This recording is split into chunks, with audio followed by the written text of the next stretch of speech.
ভারত পাকিস্তান যুদ্ধবিরতি কার্যকর হলো কিভাবে?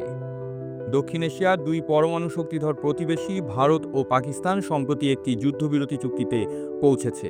এই চুক্তি কার্যকর হওয়ার প্রক্রিয়া এবং এর পেছনে কূটনৈতিক প্রচেষ্টা নিয়ে বিস্তারিত আলোচনা করছি। 2025 সালের 22 এপ্রিল ভারত নিয়ন্ত্রিত কাশ্মীরের পেহেলগামে একটি সন্ত্রাসী হামলায় 26 জন হিন্দু তীর্থযাত্রী নিহত হন। ভারত এই হামলার জন্য পাকিস্তান সমর্থিত লস্কর তৈয়বা গোষ্ঠীকে দায়ী করে এবং অপারেশন সিন্ধুর নামে পাকিস্তানের অভ্যন্তরে সন্ত্রাসী ঘাঁটি লক্ষ্য করে বিমান হামলা চালায়।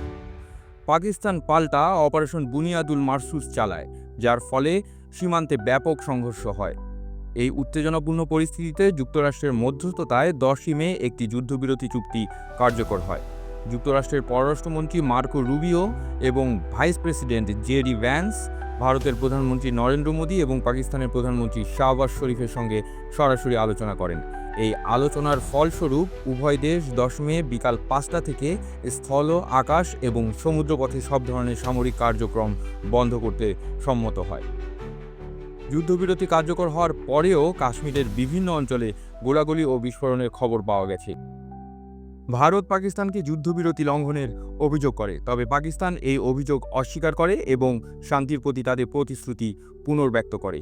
এই যুদ্ধবিরতি চুক্তিতে আন্তর্জাতিক সম্প্রদায়ের মধ্যে স্বাগত জানানো হয়েছে, তবে বিশ্লেষকরা মনে করেন এই চুক্তির স্থায়িত্ব নির্ভর করছে উভয় দেশের রাজনৈতিক সদিচ্ছা, সন্ত্রাসবাদ দমন এবং পারস্পরিক বিশ্বাসের উপর। কাশ্মীর ইস্যু, সীমান্তে সন্ত্রাসবাদ এবং পারস্পরিক অবিশ্বাস এই চুক্তির স্থায়িত্বকে হুমকির মুখে ফেলছে।